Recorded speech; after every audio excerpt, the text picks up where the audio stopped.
Hey guys, it's Justin, aka Hambone, just here to let you know a couple of things that we have going on with the channel. One, we have a Patreon. If you can and want to support us, you can do that. As little as $1. You can join the Discord. We also have a merch store where you can get some cool shirts, mugs, and stuff with all of our different shows and labels on there. And thank you for all of our supporters that have already been there with us.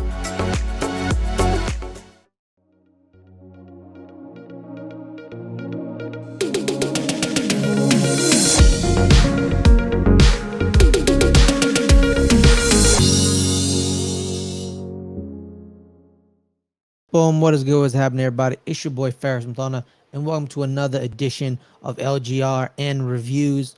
This week, this edition, it is the road to Creed 4. We are reviewing, no, not Creed, sorry, Creed. My bad. I'm thinking John Wick 4.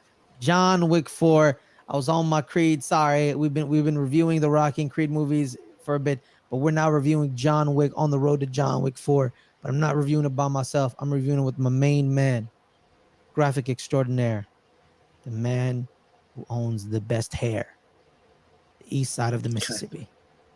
Alex, how are you, my man? I'm doing good, Ferris. How you doing, man? I'm doing swell, brother. I'm doing swell. That's Doing good. swell. John Wick, you love John Wick?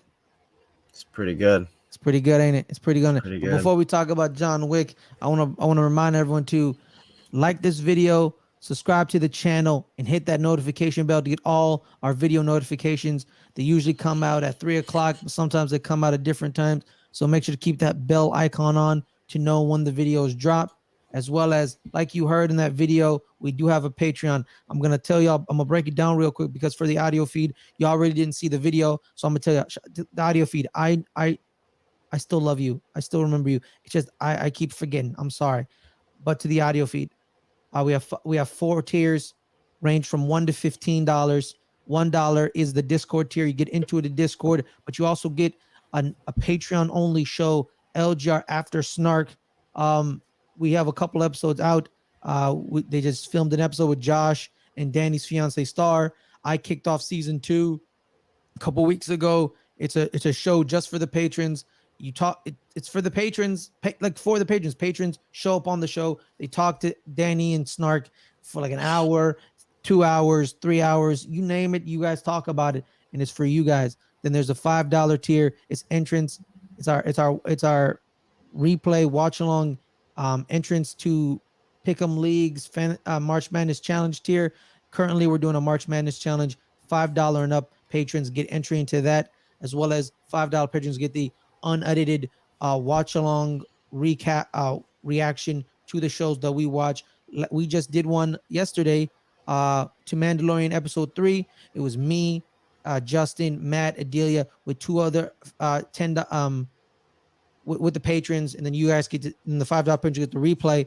But if you want to join those reactions, join the $10 tier. We actually watched it with $10 tier plus members, Brandy and Sean. It is the LGR family for a reason. You also get entry into our fantasy football league that's coming back up in March in the fall. So, but it's the LGR family because we watch. You know, like you know what? You remember back in the day, you know, you would come home and it'll be like around 5 o'clock. Everyone's home. Your dad, your mom, your brother, and your sister, and you probably your other brother, and y'all sit around the TV and y'all watched the popular show in America. That's what that tier does. We watch it together. We are a family. We watch it together. That's why. Then we have the $15 tier, which honestly, I think it's one of the best tiers we got. It's the best tier. I'm not bloviating, Alex. You are the executive. You dictate content on this channel. You request a video. We make a topic on that video. You may be on it. You may not be on it. It depends on what you want to do with that video. Brendan Marr just requested me and Danny. Unfortunately, Danny couldn't make it because of the thunderstorm, but me and Brendan ended up talking about the Oscar wins that made us feel good. That was his topic, and me and Brendan sat there for an hour and talked about what Oscar wins made us feel good in our hearts. And it was a great conversation, and he was on it because it was his video, as well as you. That's once a month, by the way. Once a month we do a video for you. Any of the patrons, that's for you. Then another thing Brendan did yesterday was he cashed in his once a month appearance on any show on the LGR networks. Yep. He said, I want to be on Entertainment News Break Tuesday. And he's like, boom, got you, Brandon. And that was him cashing in for the month. He has another one next month. We'll see what he wants to cash in for that. So join the Patreon at patreon.com/LGR_network and pick a tier you love. But now to the task at hand. We are reviewing John Wick on the road to John Wick 4. Here is what we're going to talk about. Alex, the basic info of John Wick. Where did you watch it? When did you watch it? How did you find it? Tell me, Alex. Where did you get John Wick, man? John Wick fever. Tell me. Honestly, I had no idea what this movie was initially. I thought it was like a reboot or a long-awaited sequel that came out. That was from like a movie that came out in the 90s or something. I was like, John Wick, is this a character I'm supposed to know about, or do I even know? And I didn't get to see it in theater, sadly enough, the first one, but I did catch it on cable and I watched it. And we'll talk about our overall thoughts about it. But I was like, man, Keanu Reeves seriously kicks ass. And this is before I saw The Matrix and Speed and all those other movies that I really enjoy as well. But so you watched John Wick first? Yeah. Wow. Continue.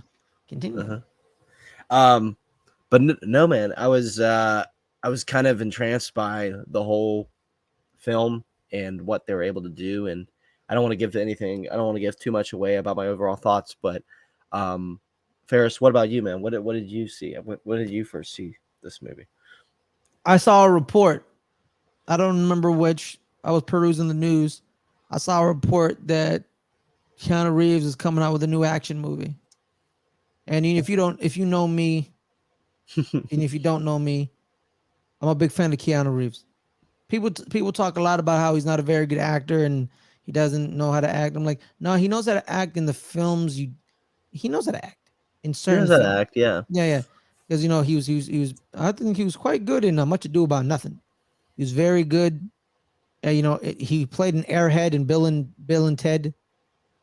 Is it Bill and Ted? It's been Bill and Ted, right? Yeah, Bill and Ted. Yeah, he played an airhead very well. People love him as an airhead because he knows how to play an airhead. He was very serious in The Matrix because, like, even too with The Matrix, he felt kind of bewildered, kind of like, whoa, what's going on? Like, because you know what? You would be too if someone just like unhooked you from the mainframe. You would probably be like, wait, what? Huh? You would be confused and distraught and don't know what the hell's going on. Like you would be too. So that's how we played it. There's other films, that are but in this movie, he was pretty. I'm a big fan of Keanu Reeves. So I don't think I watched it in theaters. I don't think I did. I don't remember. I think I watched it at home somehow. I think it was on Netflix or HBO. I don't remember. Because I don't think I watched it in the theater. I don't think so. Because I rarely go to the theater, unfortunately. John Wick 4 is going to be the first film I watch in theater, actually. It's going to be the first John Wick movie I'm going to watch in theaters. So I was just like, this movie's awesome. This movie's awesome. and then we're going to talk about who I was just like in awe because it was a lot of practical action. So like that's where I liked it. So Alex, stats on this movie actually, it made $86 million on a $20 to $30 million budget. There was that. And so it made a pretty hefty penny. It made probably 50 million, probably 40 million, 60 million. We don't really know depending on what was in the full budget. It's probably more to 30. So probably made 50 some odd million profit. Because it was kind of it was by Lionsgate. Lionsgate doesn't give out a lot of $100 million budgets. No, they so don't. you kind of had to make do with your film.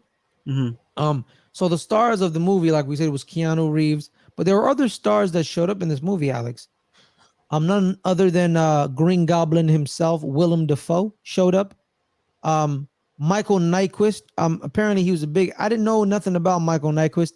All I know, when someone says Michael Nyqvist, I think of like Vigo from John Wick. Apparently he had a full career before that. I apologize to you, Michael. I'm so sorry.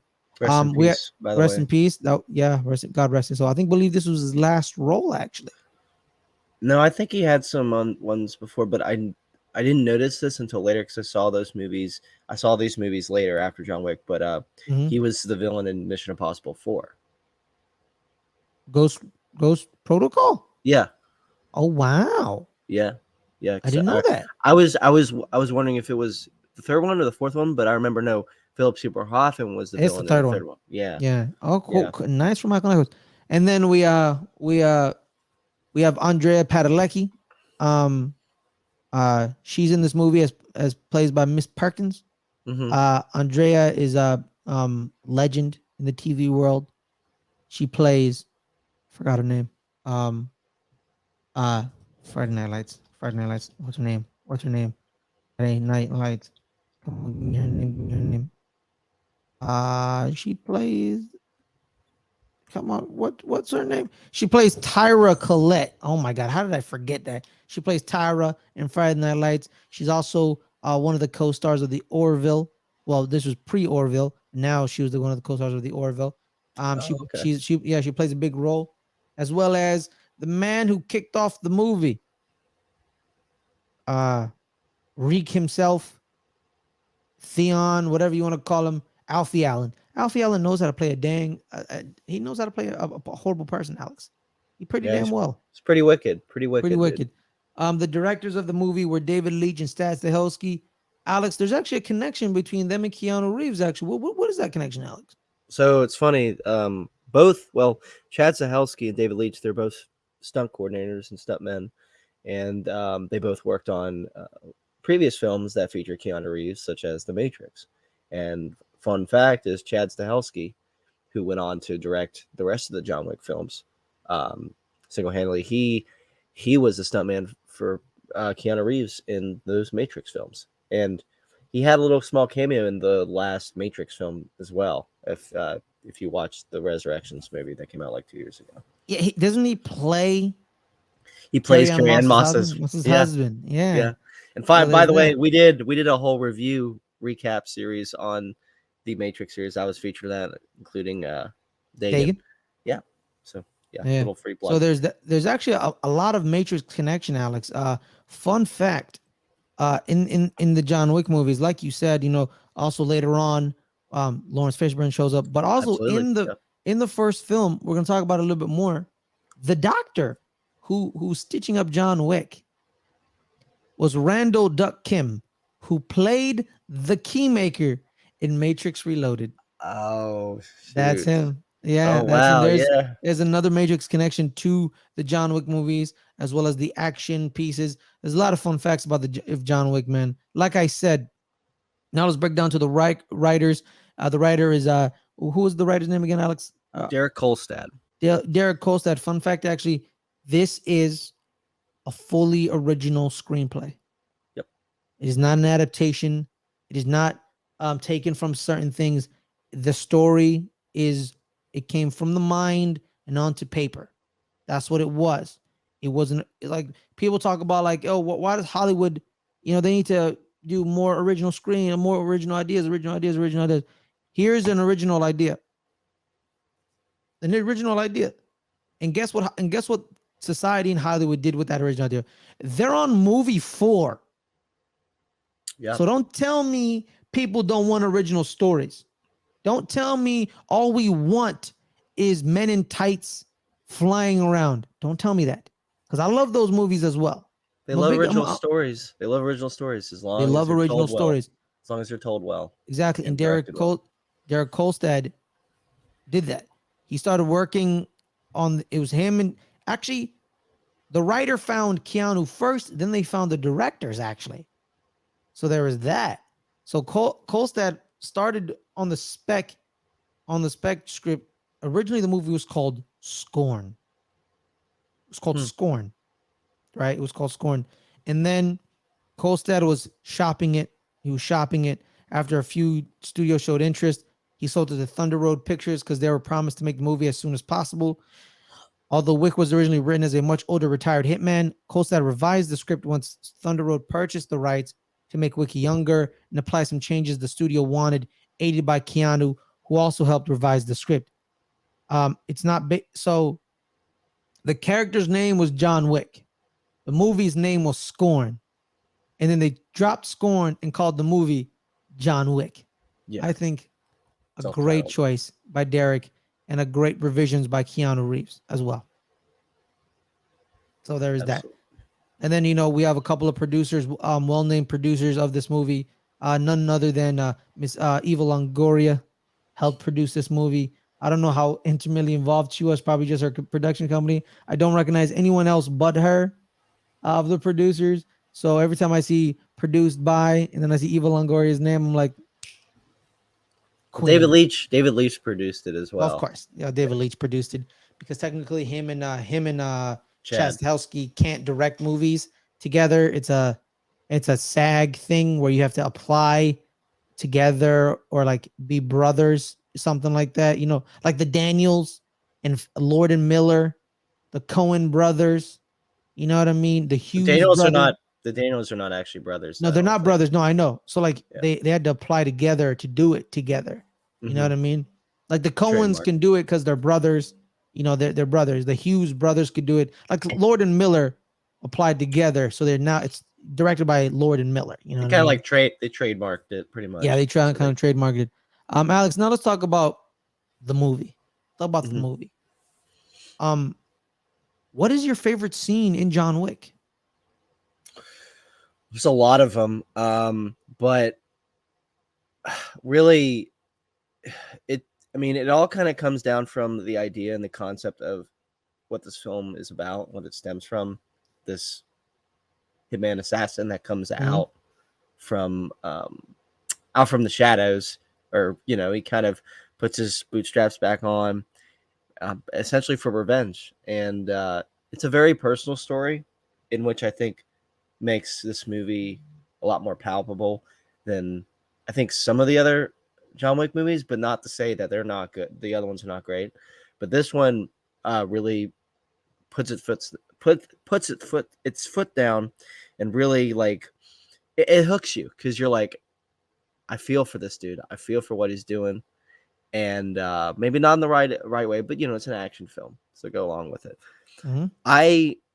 My favorite scene probably would have to be like the club scene, because well, first of all, the action here is really is done amazingly well, especially by these guys who are stuntmen for the Matrix, so they knew what they're doing.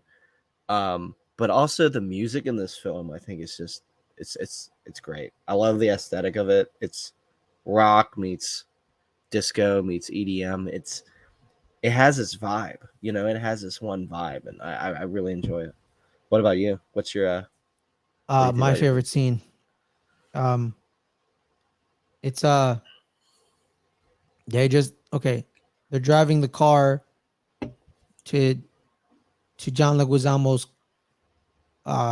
spot, and I quickly realized that Alfie Allen is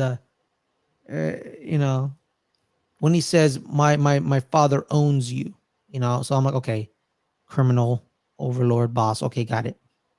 And then he slaps the living shit out of him, like he punches him, and I'm like, you don't do that to the overlord's son. That gets you killed. That gets you killed if you do that to somebody's son. And then the criminal overlord, Michael Nyquist, calls John Leguizamo and says, I heard you hit my son. So I'm like, they're about to kill John Leguizamo. They're about to kill him. And then he tells him, look, why did you hit my son? And he tells him, it's because he stole John Wick's car, Vigo. And Vigo just says this. Oh. And hangs up the phone. Right away, Vigo's like, I forgive you. Yeah. I forgive you. The criminal overlord says, good decision. Because he knew what just happened. He knew what just happened. And it's like, oh my God. It's all hell's gonna break loose, isn't it? Mm-hmm. Something bad's gonna happen. And then it kind of like, I'm gonna be with you, so I'm gonna cheat a little. I'm adding on one more scene. And then that kind of dovetails into the scene with Mayhem from the Allstate commercials. His name is Avi in the movie. And and then Avi's like, what who cares? And like, and Michael Nyquist's character Vigo goes on to this spiel about who John Wick is. Yeah. And it's corresponding with John breaking cement in his house. It's And fantastic he's just like, scene. and he's like, "Grah!" And he's like slamming it. And he's like, so, and then I think Avi says, so he's the boogeyman? No, he's not the boogeyman. He's the man you send to kill the boogeyman. So I'm like, oh snap. And then at the last moment, John finally breaks the cement. He's like, ah! And he like yells, and he like moves all moves those all the rocks. yeah, moves all the rocks, and he opens it, and I'm like, oh God. Well, who is this? Who is this John Wick? Who is John Wick? Who is this dude? And then you find out more who John Wick is. Those are my two favorite scenes. It's a great scene. It's up there. I mean, even to jump off of that, and as he keeps telling his son about who this guy is, my favorite lines from that, and that one is the one about him sending. He's the guy you send to kill the boogeyman. That's a great one. But the one when he talks about he killed the 3 guys with a pencil, but then goes on to say the bodies we buried that day lay the foundation of what we are now. Exactly. I love that line. It's a great line. I once saw him kill 3 men at a bar with a pencil. With a pencil. A pencil. And I'm like, how do you kill him? And then okay, then later on in the sequels, we see it. Yeah. And I'm like, spoiler, but yeah, it's not spoiler, Alex. We're on the road, man. No one knows when it's coming. That's the thing. No one knows when it's coming. No one knows. No one knows, man. No one knows. That shit is amazing. So Alex, can we talk about like what were some of your favorite lines or quotes from the movie that you were like, hey, that's pretty nice. That was pretty nice. Is this movie quotable? Do you think there are lines that are phenomenal quotes in these movies? I think that scene that you were referring to is one of your favorites. I think that is probably the most infamous scene from the first movie, especially with those lines. There's also the line about when he's like, yeah, I'm thinking I'm back. But this also applies with another scene I really like, is when after all the Russian guards come to his house, and you figure, and this also applies to the world building of the Continental and him being a hitman.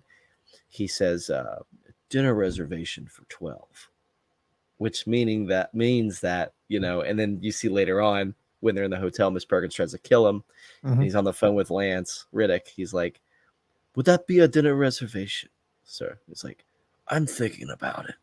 And the dinner reservation meaning cleaning up all the dead bodies. And I really like that line. I think that's a quotable line. I think he says, I'm calling for a reservation. How many, sir? 12? Yeah, 12. Got you. And then yeah. I don't necessarily know if that's quotable, but it's a memorable moment that I really enjoyed. But I think the scene that you were referring to earlier with Vigo, I think those are some very quotable lines there. Yeah. Some of my I don't think this movie is very quotable. I personally don't, because it's a hardcore action film. It's got great lines. It has great lines. That's great lines, but it's not quotable. It's not like, get to the chopper or that's one ugly mother lover. You know what I mean? Yeah. It's not like, I just quoted Predator basically. I'll have what she's having. I'll have what she's having. Like, it's not like that. Yeah. But I'm trying to think. I'm really trying hard to think of a line that I'm like, ooh, yeah. My favorite thing is when he's murdered all of them and the cops show up, and that interaction with Jimmy, he's like, and Jimmy's like, how you doing, John? Like, how you doing, Jimmy? Um, uh, noise complaint. Noise. Yeah, noise complaint. You working again, John? Nah, just working through some things. Okay, Yeah. John. That Yeah. that was awesome. And clearly the door was open enough to where he could He see saw there's the a guy body. on No, the he floor. saw the body. I'm just like, Jimmy saw the body, and Yeah. Jimmy was like, "All right, John," and he's like, "All right, Jimmy," and he closes the door. And that that was pretty funny. that's an example of showing world building without actually Yes. saying it. You know? Yeah. So the cops know. The cops know these people are assassins. Yeah. You know what I mean? Or they know who John Wick is at least. You know. So the cops know. So like, Yeah. there's an ecosystem. You know, there's an ecosystem, right? Yeah. And you're right, Alex. Just little nuggets of world building. Just little nuggets. Let's talk about the nuggets of world building, Alex. The rules of the Continental. I tasked him with an impossible task so we could get out. You know what I mean?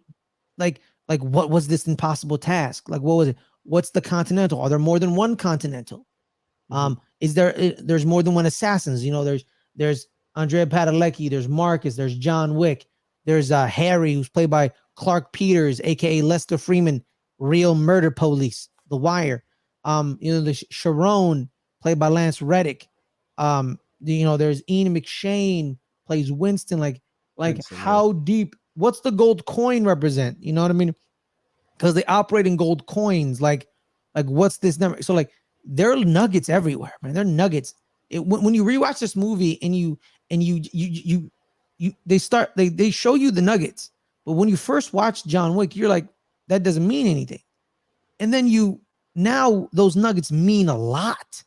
They mean a lot. They build up. They hold up. And you just add an extra layer of oomph to it. You know what I mean? And I quite enjoy it. I quite enjoy it. Now, Alex, who do you? Okay, so you're probably our favorite character is John Wick. Okay, probably. Of course, yeah. Good. But now I'm gonna change the question. Who's your favorite character not named John Wick? Someone else. I'm taking John Wick off the board, Alex. Who do you like the most in this movie? Well, I'd have to say, and I think we were kind of talking about this before we started filming, but you know, I think Marcus is the MVP here, played by William Dafoe. I think he just comes in clutch sometimes, you know, and you think that there's certain cases where he might, you know, because in the film, a contract goes up against him, and you know he's in the hotel and everything like that. So it's difficult to predict what he's planning on doing. But then you know he comes to his funeral, comes to his wife's funeral, and it kind of shows that empathy and that side of him being like, I care for you, even though I got a contract to kill you. Then later on, you know, shit happens. But he's pretty swift, and I like this character a lot. What about you? Marcus, that was a great character. My favorite character, not named John Wick, is Michael Nyquist. He's pretty good too. Vigo's my guy. Vigo is my guy because you see it in his eyes, where he knows his son's gonna die.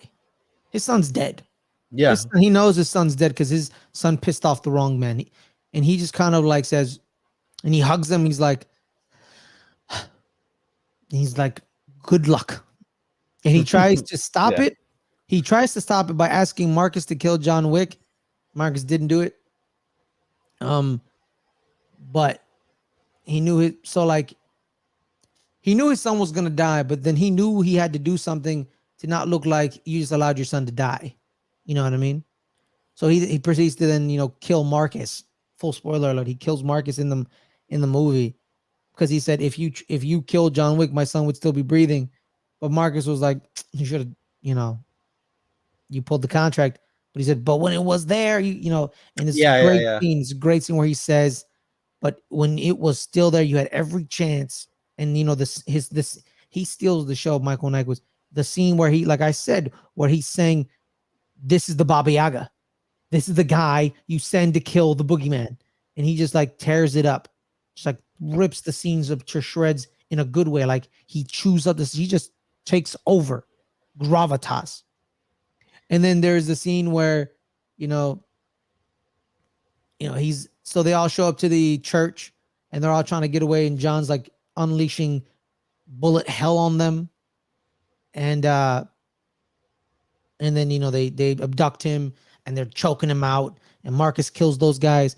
And then Michael Nyquist is driving away, and Keanu then shoots like a shotguns at the door, and then the guy crashes, and then John hops up on, and he like shoots the driver, and he's about to shoot Vigo, and Vigo's like, "Oh, all good, all good, all good. Hey, good. He's at 434 Wallace Way. And he rats his son out. He just rats his son out. He's like, "Don't kill me. Don't kill me. If I tell you where he is, don't kill me." And then he's like, "Good." And then he goes and kills his son. And I'm just laughing at Michael Nyquist. I was like, this man was terrifying and funny at the same time. It's like he has a lot of nuances to his character that you pick up after watching again. When he's talking about how what you did, like about the pencil thing, he like throws his hand up against Mayhem just to play with him. Mm-hmm. Then there's that scene towards the end when they're driving in the car, and he plays with him about giving him a gun. Yeah. And then whenever he gets pulled over, or not pulled over, but he gets stopped by John with the shotgun, he's like, "Help!" Help. So no, it's funny. That's funny scene but when he was playing with him with the gun, Alex. That's Vigo realizing, I'm gonna die. Yeah, it's over. Yeah, you're dead, so you're just like fucking around, like you're like messing around, like I'm dead. Yeah. And he's like, "Give me the gun." And he's like, and he's like says in rushing, and he's like, and then Avi's like, "English, Vigo," and he's like, "Yeah, good luck." Good luck. It's like, and what's interesting as well about Vigo is that he is not begging. I mean, he kind of does at the beginning, but he doesn't completely beg John to not kill his son. But he like realizes it, like he's going to die, and there's nothing really I can do about it, but I can try my best. Mm-hmm. But yeah, you're dead. You're that dead. line, the he's the guy sent to go kill the boogeyman. I mean, that kind of just that idea revolves around this entire film of who this person is, rising from the ashes, essentially. I also wanted to mention too, which I thought was before that, Alex. Before that, I just want to remind everyone to subscribe to the channel, guys. We're at 821 to 22 subscribers. We're trying to reach 1,000 before the end of the year. So make sure to share this link, subscribe, like this video, as well as turn that notification bell icon to get the notification of these videos when they drop, usually at 3 o'clock Pacific, 6 o'clock Eastern. I forgot to say that earlier. I apologize. But we do release other videos at different times, so make sure to turn on that notification bell. Alex, break it down. What's up? So what's really cool about that I was kind of thinking about watching this was like, okay, so he's going to this hotel, right? And then we later find out it's pretty much a hotel full of assassins. Part of me is like, if I was John, I probably wouldn't go to a hotel full of assassins, because that feels like, because you're probably wanting to hide from them if you're being wanted by the Russian. Well, Alex, speaking to the world building. Speaking to the world building, the Continental, the heart of the underground, has rules. You can't do business on Continental ground. So that's actually the perfect place to go, because you may have assassins there who want to kill you, like Perkins, like other assassins probably. But unlike Perkins, they didn't do business on company ground, Continental ground. So they're just like, I'll wait for you to get off of Continental ground, then I'll go hunt you down and kill you. But Perkins did. So that's what happens with Perkins. She breaks the cardinal rule. You can't do that. You can't do that, Perkins. She was like, you triple it, I'll kill him on Continental grounds. And they did. And she didn't do it, unfortunately, but she did business, unfortunately. She broke the cardinal rule like Clark Peters says, who plays Harry, the other assassin who gets fortunately murdered. He said, "You broke the cardinal rule."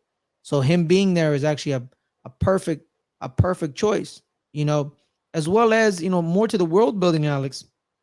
So Screen Junkies and Honest Trailers interviewed Leach and Stahelski back in the day. I remember watching this video where they say no innocents are killed in John Wick. The people who die are all criminals. Criminals and other assassins. They're not innocent. Like Jimmy knows John Wick is one of the greatest assassins of all time. He sees the dead body in John Wick's house. Jimmy's like, okay, they fit together because they know how to. The cops know what these assassins are, and they have rules. The cops have rules, and they don't mix. They don't intertwine, because of that. Yeah. So him being on the Continental makes sense because of the rules the rules of the assassin world have already been placed. There's a lot of rules in the assassin's world, Alex. Compared to that, so him going to the Continental was a smart choice. Another rule is the coin. You don't know what these coins are valued. You don't know what the hell this coin is. You give a coin for a cocktail. You give a coin for a room.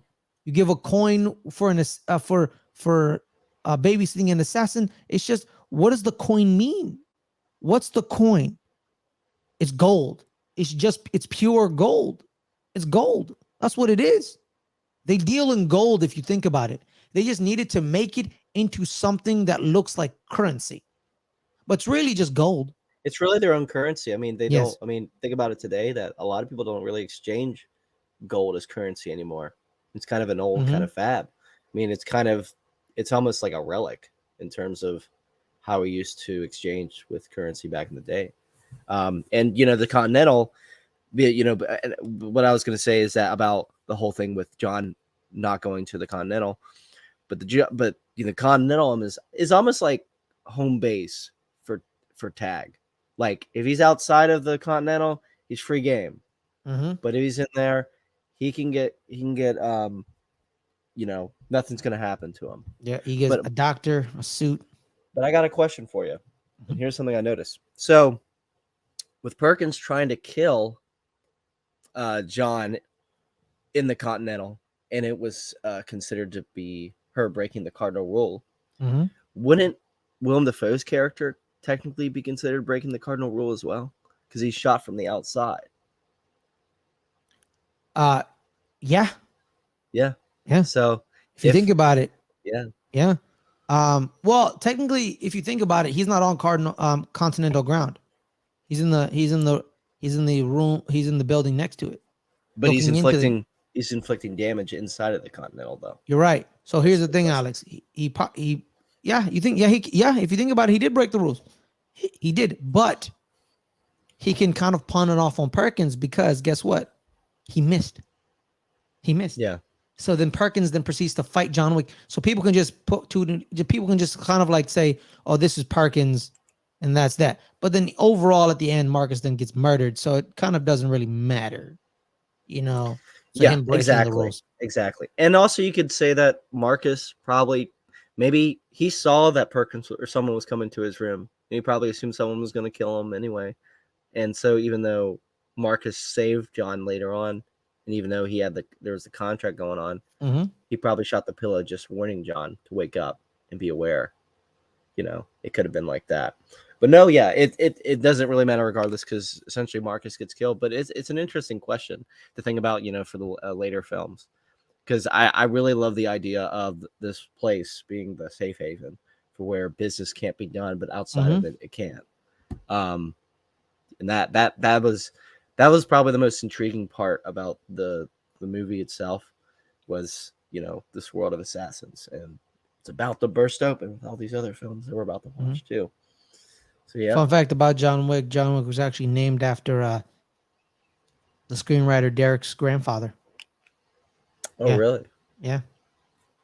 Costa's grandfather, fan. One of his name. His last name was Wick. I don't know. I don't know for a fact. Let me see. Let me double check. Before blah blah blah, spent years. His early films was suddenly did nothing to prepare for the success of John Wick. The screenplay stated as a film called Scorn, but changed it quickly after Keanu Reeves signed on to play the lead. He convinced Colset to change not just the film's title, but also the name of its main character. John Wick is an undeniably cool name, but Reeves and Colstead didn't come up by it at random. It's actually the name of Colstead's grandfather, who the writer says ironically has never seen any of the films. Hmm. So John Wick's a real person. Technically. No, not technically, Alex. He's a real person, but just not the John Wick we know. Yeah. But Alex, now let's get it right into like the last 20 minutes. I want to talk about what really makes the movie the movie. The Yeah. action. The action. This movie has kind of gotten called a gun fu action movie. Yeah. It's it's kind of inspired by noir, spaghetti westerns, crime thrillers, action movies, and kind of like a big old melting pot of action pieces. But gun fu, kind of like using the gun, hitting people with the gun, doing a jujitsu with the gun. It's all about the gun. What was one of your favorite scenes, action pieces in this movie? Action pieces, not scenes, action pieces. Something that you were like, whoa, that's pretty cool. The action piece in, like I mentioned earlier in the club was really, really cool. I mean, just combined with the music and just the choreography that went into it, and also how the set design looked, how he like maneuvered his way around and started, blocking shots and came around it and did flips. Even the house scene was really dope as well. And what I also got to say about this gun fu, this movie really inspired a whole genre or kind of revitalized the action genre in a new way. I mean, I really think my whole honest belief is that this movie was heavily inspired, by those 80s action films. But I think The Raid and Raid 2 really was the cornerstone for boosting this film up, and inspired films such as like Nobody or The Protege or just a whole slew of films. But but yeah, like that club scene kind of combines like a noir suave action film meets kind of like this, has almost like a dark 80s vibe to it. But I just love that action piece all over, all together, Which so the club scene, right? the red circle, yeah, which I think is an homage to I think there's an old foreign film that was an action thriller called The Red Circle. It was a French film. Yeah, so I mean that there's a lot, and there's a lot of, we talked about this like Criterion Collection, all the French New Wave stuff, like action films. I think a lot of that was also inspired in here. We talk about like Les Samurai and all those, and I even think it came out the same year too. I think Drive, Drive kind of has a similar vibe to this as well, with Ryan Gosling. So yeah. But anyways. More facts about the action pieces. John Wick, Keanu Reeves, does all his action, did all his action stunts. That's him. Well, which actually then kind of creates great shots for the directors, right? So they don't have to swap people out. No, they don't have to swap nobody out. And one of the action scenes that I've started to love, right, because of what. Seeing some behind the scenes footage of it, it's not one of the big ones, not like the fight scenes or the club scene. The club scene's phenomenal. It's the scene where John is driving his car, hitting the big old Suburbans, and he's smacking them. And Avi Mayhem from the Allstate commercials is running away, and he shoots at John Wick, and he's shooting at John Wick. Bad decision. Terrible decision. Stupid decision. Terrible. Horrible decision. Just run away, dog. John Wick then shoots him. He shoots him either in the gut or the leg. I don't know what. And then John is driving his car at him. And I'm thinking John's gonna like just run him over. Like just like run him over. Like I'm done killing you pretty. I'm just gonna run you over, And he then Keanu turns the car. And he's going, Arr! And Avi then comes crashing through the passenger window. and just like, and then he like, and then slides out. Then there's like this, and then like this zoom shot of Keanu, like, you know. So I'm like, when I first initially saw it, I'm like, oh, that's cool. And then I saw the behind the scenes footage where that was actually Keanu Reeves driving the car, spinning the car, and having mayhem from the Allstate commercials run through the window. Seeing that, because Keanu, if they had to switch it, if they had to switch drivers, if Keanu didn't know how to drive the car, they couldn't do that scene where it was a zoom in on Keanu Reeves. They couldn't do it. They're like, we couldn't do that scene because the cut would have been kind of shit. It would have been not very good. Yeah. But due to the fact that Keanu was driving the car, we could do that because Keanu was the star and we could do that. Mm-hmm. So that was pretty awesome to think about. That was pretty dope. I'm not going to lie to you. That was pretty nice. There was a lot of foreshadowing too with him driving around. And, you know, what I also really love about this movie, and I kind of alluded to it earlier, was about, you know, the film is kind of personal in a sense that, you know, he's doing this because of revenge, of course, from the death We haven't even talked about the personal aspect of this film. Let's talk about it a little bit more. You know, it stems from his wife dying and his wife then giving him a dog as a connection to her. And Alfie Allen murders the dog. Yeah. Well, what do you think that? What do you think of that? Like that like that was the emotional trigger. Like, yeah. I mean, look, it sounds kind of goofy out of context. The guy who goes after these Russian gangsters after killing his dog.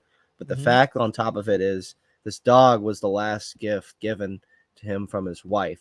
And yet, you know, she mentions in the letter, even though there's the car, think about this. And, you know, it's an actual living, breathing thing.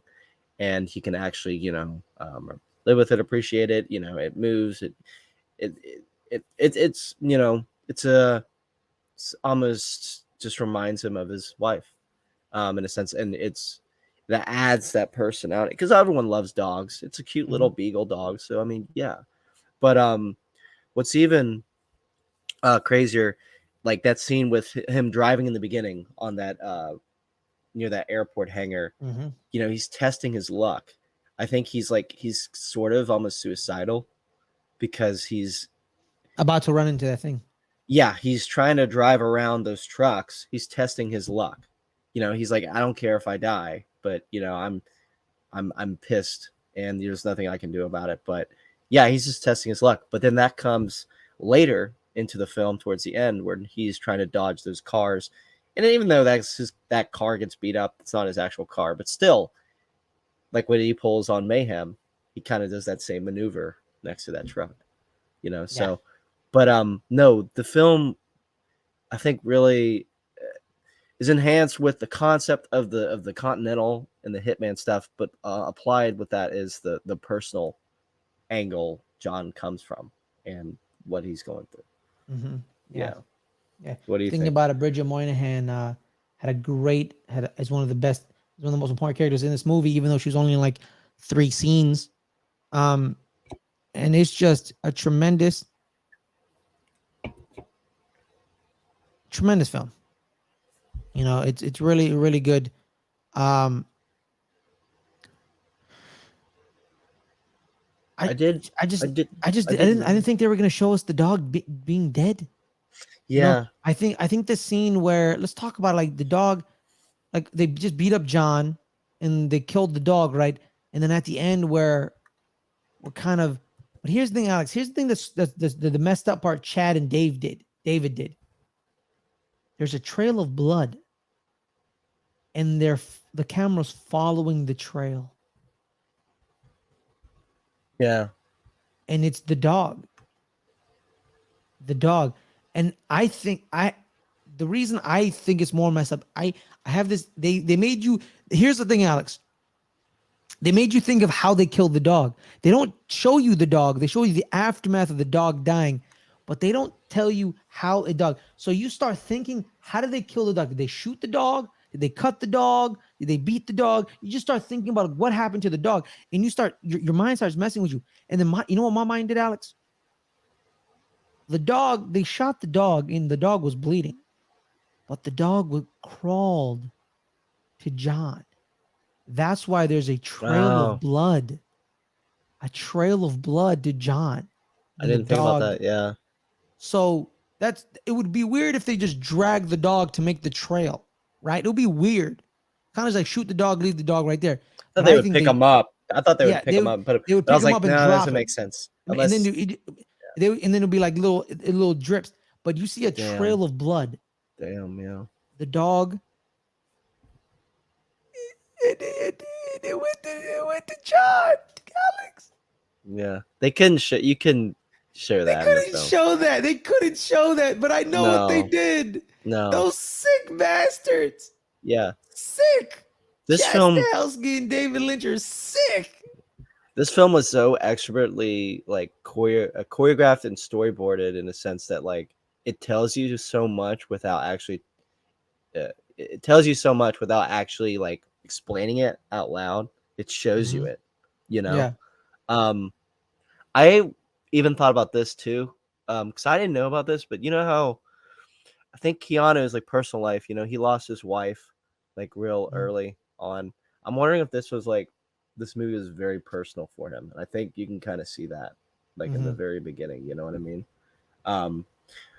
And but yeah, it's just crazy just how you know, those little moments like that dog thing you mentioned is there, because I didn't even think about that, you know. Yeah, because like, you know, you kill the dog, you pick it up, you drop it. There's little blood spatters, but there's a trail. So the dog with his little doggy legs crawled to John and died right next to John. Yeah. Oh my God, man. It's sick, sad. Sick human beings. Sick human beings. And I'm just like, wow. Like when I was Alex, you know how I thought about that? You know, when I thought about that? When I was watching it last night. Like when I was watching it last night, I was like, why are they following the trail of blood? And I started thinking, I'm like, oh yeah. It finally clicked on me. It finally clicked. I'm like, the dog Yeah. crawled its way to John. It's a great movie, man. It's a great movie. Alex, what are your overall thoughts on John Wick, man? The fact that this movie kind of revitalized one, Keanu Reeves is, I don't want to say his career was dying, but I mean, I think we're kind of in the Keanu Renaissance now. I think it kind of really revitalized his, you know, put more of a spotlight on him, gave him more of a career, boosted his career pretty much. This revitalized the action genre in a new light, and for the inspiration of gun fu and Korean action cinema. I think what this franchise means for original storytelling and being told extra well, it shows how that can be done intriguingly, and also a film that is on a lower budget, an action film that's on a lower budget can work. Even you don't have all this big explosive CGI and everything like that. I think that also kind of coincides with the horror films we get nowadays that are very low budget stuff from Blumhouse or A24, you know, because it does have those horror thriller vibes as well. But I think this film is just very inspirational. It's iconic, and this franchise is well. It's really well done. I fairly enjoyed the first one of this series, you know. So, So my thoughts are, it's a phenomenal movie. It's a great movie. 10 out of 10. It tells world building very well. World building is the hardest thing in Hollywood to do. Creating a world, creating a kind of like a connected universe. If you think about it, it's pretty hard to do. It's pretty hard. Absolutely, yeah. And the action is very elegant. It's not mindless action either. The action is very poignant and very, you know, needed. You need the action. It's not like, let's just have two dudes fighting on a cliff for no reason. You know what I mean? No, it's not. Like there's very specific reasons to this. And it's a very simple premise. You know, sometimes simplicity is the way to go.